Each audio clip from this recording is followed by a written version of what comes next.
मातरम। कैसे हैं आप सब? आशा करती हूँ कि आप सब ठीक होंगे और घर पे अच्छे से पढ़ाई कर रहे होंगे। तो आज का हमारा प्रकरण है अलंकार।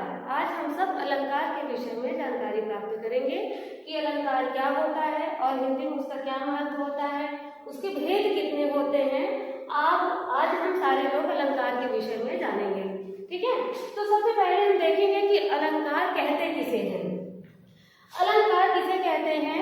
अलंकार, सबसे पहले अलंकार में देखेंगे। अलंकार देखिए, अलंकार दो शब्दों से मिलकर बना है, अलम धन कार। अलंकार कितने शब्दों से मिलकर बना है? दो शब्दों से, अलम धन कार। अब देखिए, अलम का अर्थ होता है आभूषण। अलम का अर्थ क्या होता है? आभूषण होता है। और कार का अर्थ होता है करने वाला। कार का अर्थ क्या होता है? करने वाला, अर्थात अलंकृत करने वाला। उसको हम क्या कहते हैं? अलंकार कहते हैं। मतलब जो हमारी शोभा को बढ़ाए, जो हमारे शोभा को बढ़ाए, हमारे काव्य को अलंकृत करे, उसे हम क्या कहते हैं? अलंकार। हम जानेंगे कि अलंकार की उत्पत्ति कैसे हुई। अलंकार की उत्पत्ति दो शब्दों से मिलकर के हुई, अलम धन कार। अलम का अर्थ होता है आभूषण और कार का अर्थ होता है करने वाला, अर्थात जो सुशोभित करे वो क्या है? अलंकार है। अलंकार के जनक आचार्य भामह माने जाते हैं। हम किसको मानते हैं? आचार्य भामह, जो हमारे संस्कृत के महान विद्वान हैं, वो क्या है? अलंकार के जनक माने जाते हैं। अब हम देखेंगे अलंकार की परिभाषा। अलंकार कहते किसे हैं? काव्य की शोभा बढ़ाने वाले तत्वों को क्या कहते हैं? अलंकार कहते हैं। काव्य की शोभा बढ़ाने वाले तत्वों को या उपकरण को क्या कहते हैं? अलंकार कहते हैं। हम सब जानते हैं कि जिस प्रकार एक स्त्री को अगर हम आभूषण पहना देते हैं तो वो कितनी सुंदर दिखती है, उसी प्रकार हमारा काव्य जो है वो बिना अलंकार के क्या रहता है? अधूरा रहता है। बिना अलंकार के वो सुशोभित नहीं होता है। हिंदी भाषा में अलंकार रस छंद का बहुत महत्वपूर्ण स्थान होता है। तो इसीलिए काव्य की शोभा बढ़ाने वाले जो तत्व होते हैं उन्हें हम क्या कहते हैं? अलंकार कहते हैं। अलंकार की परिभाषा आपने समझ लिया कि अलंकार किसे कहते हैं? काव्य की शोभा बढ़ाने वाले उपकरण या तत्वों को क्या कहते हैं? अलंकार कहते हैं। और अलंकार के जनक कौन माने जाते हैं? आचार्य भामह माने जाते हैं। और अलंकार दो शब्दों से मिलकर के बना है, अलम धन कार। अलम का अर्थ होता है आभूषण और कार का अर्थ होता है करने वाला, ठीक है। तो आगे बढ़े। अब देखिए, अलंकार के दो भेद होते हैं। अलंकार के कितने भेद होते हैं? दो भेद होते हैं। अलंकार को हम दो भागों में विभाजित करते हैं। पहला आपका होता है शब्द अलंकार और दूसरा आपका क्या है? अर्थ अलंकार। देखिए, जब काव्य में कोई भी चीज या तो शब्दों के माध्यम से चमत्कार उत्पन्न करता है या तो अर्थ के माध्यम से चमत्कार उत्पन्न करता है। तो आज हम सबसे पहले शब्द अलंकार के बारे में पढ़ेंगे। शब्द अलंकार, देखिए शब्द अलंकार के कितने भेद होते हैं। आज हम शब्द अलंकार के बारे में देखेंगे और शब्द अलंकार के बारे में समझेंगे। देखिए शब्द अलंकार, अब शब्द अलंकार सबसे पहले कहते किसे हैं वो हम समझेंगे कि शब्द अलंकार किसे कहते हैं। शब्द अलंकार अर्थात शब्द के माध्यम से काव्य में जो चमत्कार उत्पन्न करता है या चमत्कार शोभा उत्पन्न करता है उसे हम क्या कहते हैं? शब्द अलंकार कहते हैं। अब शब्द के माध्यम से शब्द अलंकार के भी कई भेद माने जाते हैं, जिसमें आपका सबसे पहले क्या आता है? अनुप्रास आता है। कौन आता है? अनुप्रास आता है। दूसरा आपका यमक आता है और तीसरा आपका कौन आता है? श्लेष अलंकार आता है। कौन आता है? श्लेष अलंकार आता है। इसके अतिरिक्त आपका विवक्षा और पुनरुक्ति अलंकार भी आते हैं शब्द अलंकार में, लेकिन अभी आपके सिलेबस में सिर्फ इतना ही है तो हम अभी इतने के बारे में ही पढ़ेंगे, ठीक है। अब देखिए अनुप्रास अलंकार, सबसे पहला भेद होता है अनुप्रास अलंकार। अब देखिए अनुप्रास अलंकार का क्या होता है परिभाषा की? अनुप्रास अलंकार में कभी जब एक ही वर्ण की आवृत्ति बार बार होती है तो उसे हम क्या कहते हैं? अनुप्रास अलंकार कहते हैं। एक वर्ण, अब यहाँ पर शब्द नहीं, एक वर्ण की आवृत्ति, मतलब एक ही वर्ण बार बार अगर किसी शब्द में आता है और वो किस तरह शोभा बढ़ाता है तो उसको हम क्या बोलते हैं? अनुप्रास अलंकार कहते हैं। एक उदाहरण के माध्यम से हम समझेंगे। जैसे हम क्या कहते हैं? तरंग तनुजा बट तमाल तरवर बहु छाय जट तमाल तनवर बहु छाए।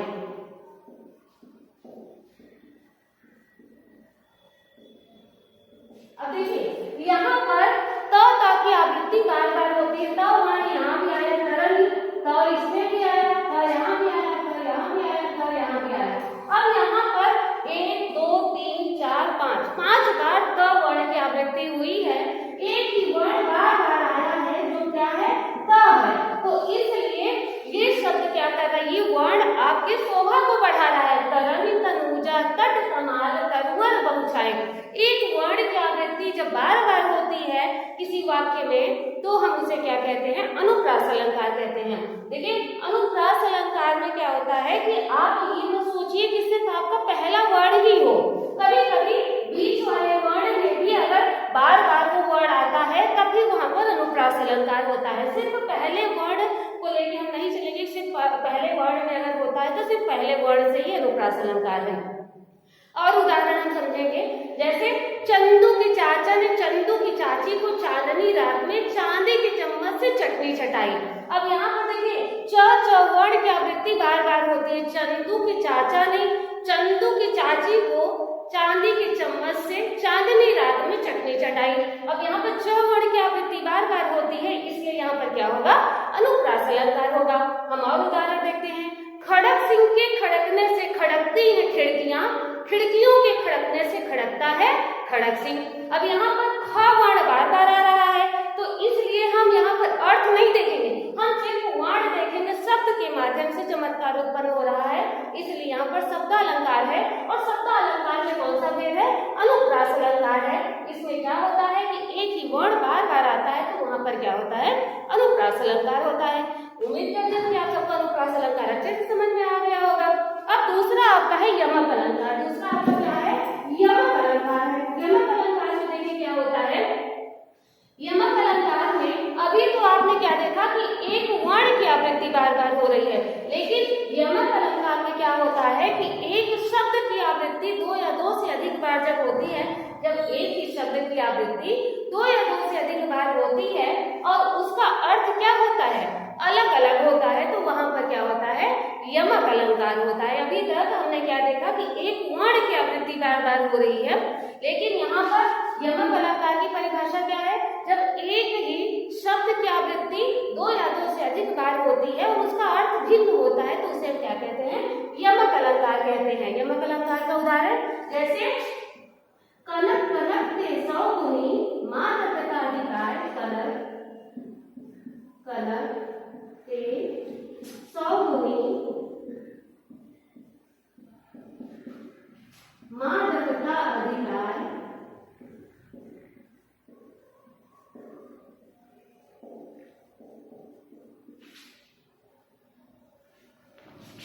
या खाए गौराए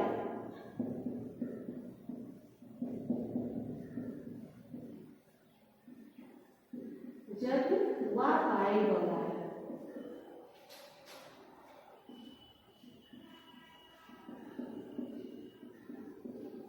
अब देखिए, अब हम ध्यान से समझेंगे, यहाँ पर उदाहरण के माध्यम से हम यमक अलंकार को समझेंगे।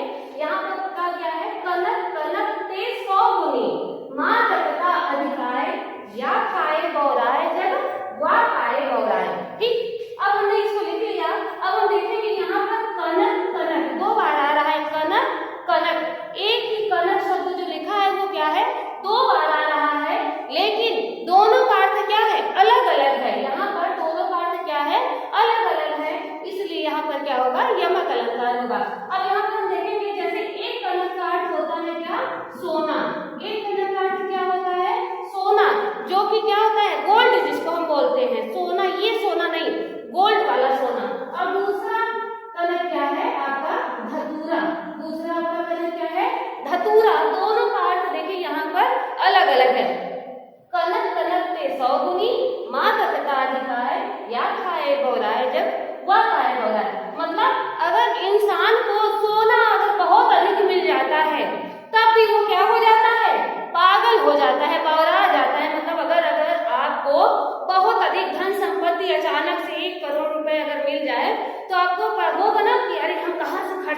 इंसान गाड़ी ले ले, बंगला ले ले, यहाँ खर्च करे, वहाँ खर्च करे, कौन सा बिजनेस करे, तो इंसान जो है वो पागल की तरह हो जाता है। उसी तरह आपका धतूरा जो होता है उसको खाने के बाद भी इंसान क्या हो जाता है, पागल की तरह हो जाता है। तो यहाँ पर एक कनक का अर्थ सोना है और दूसरे का अर्थ क्या है, धतूरा है। जब एक ही शब्द की आवृत्ति बार बार होती है, दो या दो से अधिक बार हो और उसका अर्थ क्या हो, अलग अलग हो, भिन्न भिन्न हो, तो वहां पर यमक अलंकार होता है। और हम देखेंगे और उदाहरण क्या होता है, जैसे काली घटा का घमंड घटा, यहाँ पर हमने लिखा काली घटा का घमंड घटा।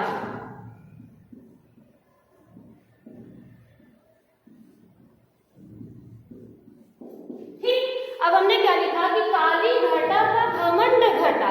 अब यहाँ पर देखिए एक बार घटा आया और दूसरी बार घटा आया, एक बार घटा और दूसरी बार घटा।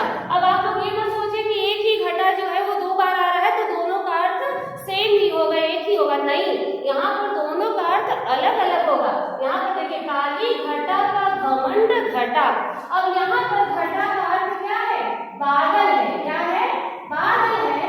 और दूसरे घटा का अर्थ क्या है, कम होना, दूसरे का क्या है, कम होना। कहते हैं ना कि अरे यार आज तो खाना घट गया, वहां पर क्या होता है, कम होना होता है। अब यहाँ पर घटा का अर्थ क्या है, बादल है, काली घटा का घमंड घटा, मतलब काले काले जो बादल है उनका घमंड क्या हो गया है, कम हो गया है। तो यहाँ पर एक बार घटा और दूसरी बार घटा आया तो दोनों का अर्थ क्या है, परिवर्तन है, भिन्न भिन्न है, इसलिए यहाँ पर क्या है, यमक अलंकार है। हम और उदाहरण के माध्यम से समझेंगे, जैसे तीन बेर खाती थी, तीन बेर खाती थी,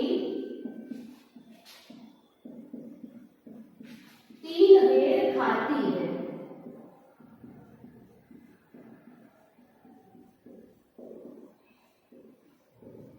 अब यहाँ पर हमने एक उदाहरण और लिखा कि तीन बेर खाती थी, तीन बेर खाती है। अब आप लोग यहाँ पर ध्यान दीजिए कि यहाँ पर दो बार बेर बेर आया है, एक यहाँ पर और दूसरा यहाँ पे, दो बार आपका क्या आया है, बेर। ये तीन बेर खाती थी, तीन बेर खाती है। अब यहाँ पर बेर, अब यहाँ पर बेर दो बार आया है तो दोनों का अर्थ क्या है, भिन्न भिन्न है। एक यहाँ पर बेर का अर्थ क्या हो जाएगा, तीन बेर, कहते हैं ना कि तीन टाइम, जहाँ पर समय की बात की जाए तो बेर जो है वो क्या है, यहाँ पर समय की बात कर रहा है। और दूसरा बेर क्या है, आपका फल है, जो आप कहते हैं ना बेर खाना, वो क्या है, आपका फल है। मतलब तीन बेर जो है वो तीन बार करके खाती थी, सुबह दोपहर शाम तीन बार करके खाती थी। अब इन तीन उदाहरणों के माध्यम से उम्मीद है कि आपको यमक अलंकार समझ में आ गया होगा। यमक अलंकार में क्या होता है, जब एक ही शब्द की आवृत्ति बार बार होती है और उसका अर्थ क्या होता है, भिन्न भिन्न होता है, तो वहां पर क्या होता है, यमक अलंकार होता है। अब इसके बाद हम समझेंगे श्लेष अलंकार के बारे में। किसके बारे में, अनुप्रास अलंकार पढ़ लिया और यमक अलंकार पढ़ लिया, दोनों में क्या है, आपके शब्दों के माध्यम से ही चमत्कार उत्पन्न हो रहा है, इसलिए इसको शब्द अलंकार के अंतर्गत रखा गया है। अब तीसरा आपका आता है श्लेष अलंकार। अब देखिए श्लेष अलंकार का अर्थ, इसमें श्लेष का अर्थ क्या होता है, श्लेष का अर्थ होता है, श्लेष क्लिष्ट शब्द से बना है और जिसका अर्थ क्या होता है, चिपकना। क्या होता है, चिपकना, मतलब एक ही शब्द में जब दो बार अर्थ क्या, उसमें दो दो अर्थ निकले, एक ही शब्द का अर्थ दो अर्थ निकले, तो वहां पर क्या होता है, श्लेष अलंकार होता है। अभी आपने देखा कि एक शब्द दो बार आता है, यमक अलंकार और श्लेष अलंकार में यही अंतर है। यमक अलंकार में क्या होता है कि एक शब्द जो है वो दो बार आता है या दो से अधिक बार आता है, उसका अर्थ अलग अलग होता है। लेकिन श्लेष अलंकार में क्या होता है कि एक ही शब्द होता है और उसके अनेक अर्थ होते हैं, तो इसलिए उसको क्या बोलते हैं, श्लेष अलंकार कहते हैं। क्योंकि श्लेष जो है, श्लेष अर्थ में कई अर्थ, शब्द में कई अर्थ जो है वो चिपके हुए होते हैं। इसका हम उदाहरण देखेंगे, जैसे रहीमन पानी राखिए, बिन पानी सब सून, पानी गए न उबरे, मोती मानुष गुण। रहीमन पानी राखिए,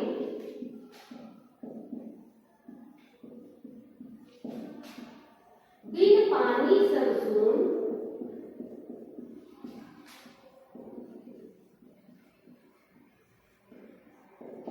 पानी गए न उबरे,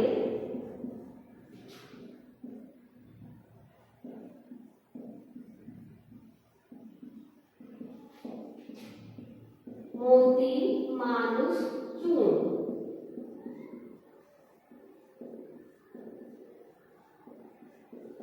ठीक, हमने लिख लिया यहाँ पर रहीमन पानी राखिए, बिन पानी सब सून, पानी गए न उबरे, मोती मानुष चून। यहाँ पर अब आप इसको ध्यान से पढ़िए, यहाँ पर आया है रहीमन पानी राखिए, बिन पानी सब सून। पानी जो है वो दो बार आ गया है, पानी पानी, तो यहाँ पर क्या है पानी, लेकिन यहाँ पर क्या है पानी गए न उबरे, मोती मानुष चून।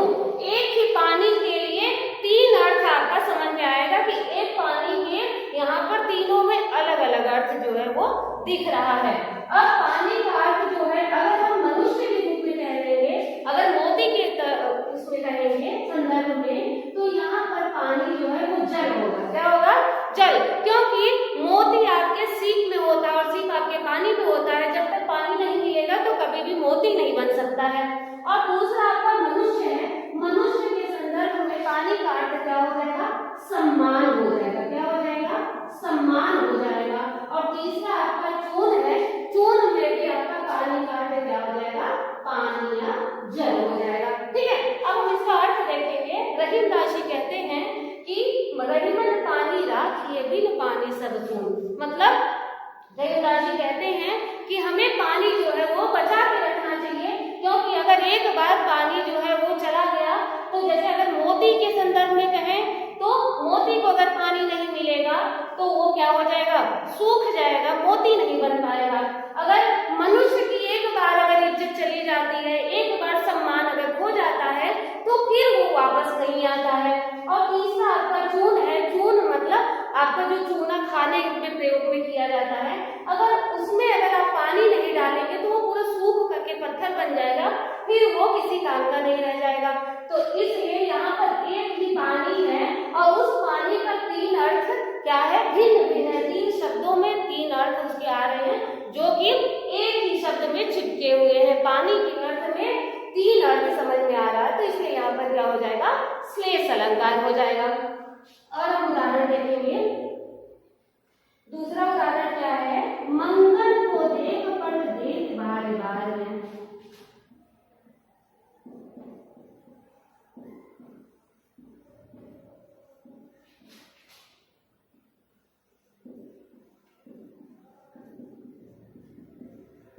हमने लिखा मंगल को देख पट देख बार बार है। अब यहाँ पर देखिए मंगल को देख पट, यहाँ पर पट का जो है वो दो अर्थ निकल के आ रहा है। एक पट आपका किवाड़ हो जाएगा, एक पट आपका क्या है? किवाड़ हो जाएगा, और दूसरा पट आपका क्या हो जाएगा? कपड़ा। एक ही शब्द में दो अर्थ हैं। आपने क्या देखा? पट, पट में दो अर्थ छिपे हुए हैं, पहला तो कपड़ा और दूसरा क्या है? किवाड़। अब इसके अर्थ के माध्यम से हम समझेंगे।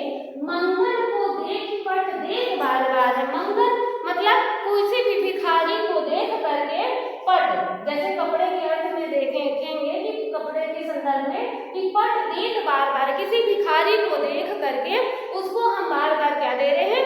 कपड़ा देते हैं। हम क्या देते हैं? कपड़ा देते हैं। कि उस भिखारी के पास कपड़ा नहीं है, उसे क्या दे रहे हैं? कपड़ा दे रहे हैं। और जब दूसरे अर्थ में हम देखेंगे तो दूसरा अर्थ इसका क्या हो जाएगा? मंगल को देख पट देख बार बार है, मतलब किसी भिखमंगे को देख करके किसी ने क्या किया? अपने किवाड़ को जो है वो क्या कर लिया? बंद कर लिया। भिखमंगे को, भिखारी को जैसे ही देखा उसने अपना किवाड़ क्या कर लिया? बंद कर लिया। तो यहाँ पे देखिए पट जो है वो दो अर्थों में प्रयोग में आया है, और दोनों अर्थ क्या हो जाएगा? भिन्न भिन्न हो जाएगा। तो एक ही शब्द के जब कई अर्थ उसमें चिपके हुए होते हैं तो वहां पर क्या होता है? श्लेष अलंकार होता है। वहां पर क्या होता है? श्लेष अलंकार होता है। देखिए एक बार फिर से समझेंगे पूरा। अलंकार क्या है? अलंकार दो शब्दों से मिलकर के बना होता है। अलम धन कार, मतलब जो आभूषण से सुशोभित करे वो क्या होता है? अलंकार होता है। जैसे एक स्त्री क्या करती है? आभूषण पहन लेती है, गहने पहन लेती है, तो वो बहुत ही सुंदर लगती है। एक जैसे शादी के टाइम में आप लोगों ने देखा होगा कि जब कोई लड़की स्टेज बैठती है तो कितनी सुंदर लगती है, कितनी प्यारी लगती है, कैसी भी लड़की रहती है वो सुंदर लगती है। लेकिन वहीं बिना आभूषण के कोई स्त्री को अगर खड़ा कर दिया जाता है तो वो सुंदर नहीं दिखती।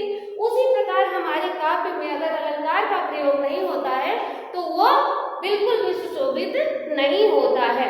अब अलंकार के दो भेद होते हैं, शब्दालंकार और अर्थालंकार। शब्दालंकार में आपके काव्य की सुंदरता शब्दों के माध्यम से उत्पन्न की जाती है और अर्थालंकार में अर्थ के माध्यम से, मतलब हम पढ़ते हैं और उसका अर्थ जब निकालते हैं तब वहां पे हमें उसका चमत्कार या शोभा जो है वो समझ में आता है, प्रतीत होता है। अब यहाँ पर हमने शब्दालंकार के भेद में पढ़ा अनुप्रास अलंकार, यमक अलंकार और श्लेष अलंकार। जहाँ पर विवक्षा अलंकार और पुनरुक्ति प्रकाश अलंकार भी होता है, लेकिन वो हैड के लिए है। अभी आप सबके सिलेबस में 3 ही है तो हम 3 के बारे में हमने यहाँ पर समझा। अनुप्रास अलंकार में एक ही वर्ड की आवृत्ति बार बार होती है तो वहां पर क्या होता है, अनुप्रास अलंकार होता है। यमक अलंकार में हमने क्या देखा कि एक शब्द की आवृत्ति 2 या 2 से अधिक बार होती है लेकिन उसका अर्थ क्या होता है, भिन्न भिन्न होता है, तो वहां पर यमक अलंकार होता है। और तीसरा हमने देखा श्लेष अलंकार। श्लेष अलंकार में एक ही शब्द में कई अर्थ चिपके हुए होते हैं तो वहां पर क्या होता है, श्लेष अलंकार होता है। तो एक बार हमने पूरा रिवाइज कर लिया, फिर से दोहरा लिया। उम्मीद करती हूँ कि आप सबको अनुप्रास अलंकार और अनुप्रास अलंकार के शब्द अलंकार को आपने अच्छे से समझा होगा। अब नेक्स्ट वीडियो में हम अर्थ अलंकार के बारे में पढ़ेंगे। धन्यवाद।